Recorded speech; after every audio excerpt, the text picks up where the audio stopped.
Pasok tayo sa Jollibee. Pida ko sa'yo.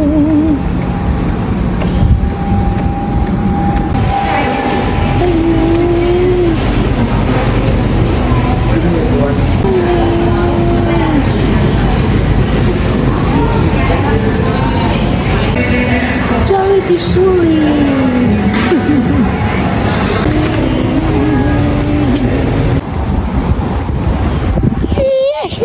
Jollibee! Ayan na, nakabili na tayo ng Jollibee! Ang layo. Ang ganda ng araw. Hello! Nagdayo kami sa Suri.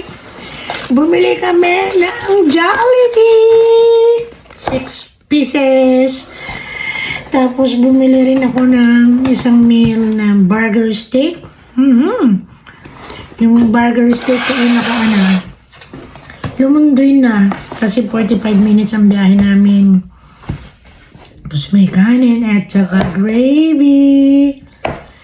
Kasama siya sa package B. Nagain ko na yung isang pies. Tapos yung Jollibee spaghetti nila. Doon sa Vancouver, hindi ko type yung lasang na ng kanilang flavor. Tingnan natin ngayon sa Suri kung masarap ba. Tikman natin ang kanilang pagkain. Rice.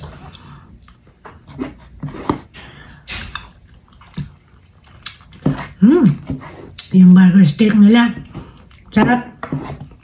Lasang Jollibee.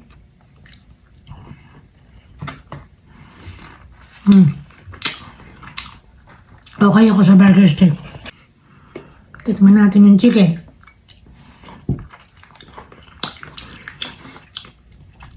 Hindi siya maalat.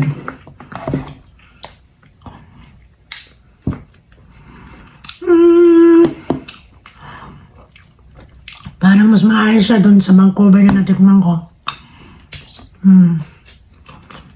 Iba pa rin yung timpla ng Alberta talaga. Yan ang aking anak. Ang masarap para sa akin, mas masarap ang Suri Branch. Oh, di ba? Tama ba yung lasa ng Suri Branch sa spaghetti? Mas masarap na kaysa doon sa Vancouver. Yung chicken, tikman mo nga anak kung tama din yung aking tikim kasi doon sa Vancouver maalat. Diyan, wala siya masyadong alat, kaya nga lang, matitikman mo siya na mas masarap kapag sinausaw mo sa gravy. Lasang Jollibee, no? Mas masarap din, ano?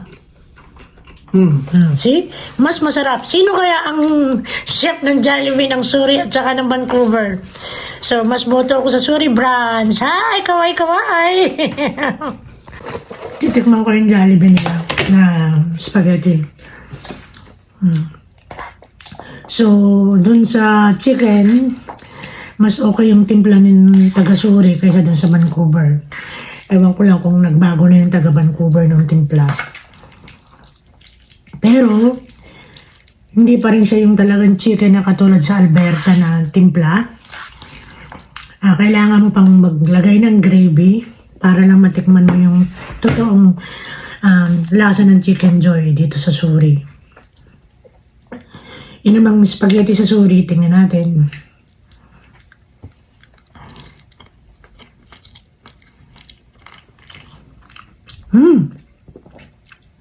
Mas gusto ko yung timpla ng Suri spaghetti. All in all, pag i-rate ko ang Suri Branch, 9/10. Sa Jollibee, Vancouver, nung tumikim ako dun sa kanila, talagang hindi ko type. Siguro pwedeng 7/10. Yun lang!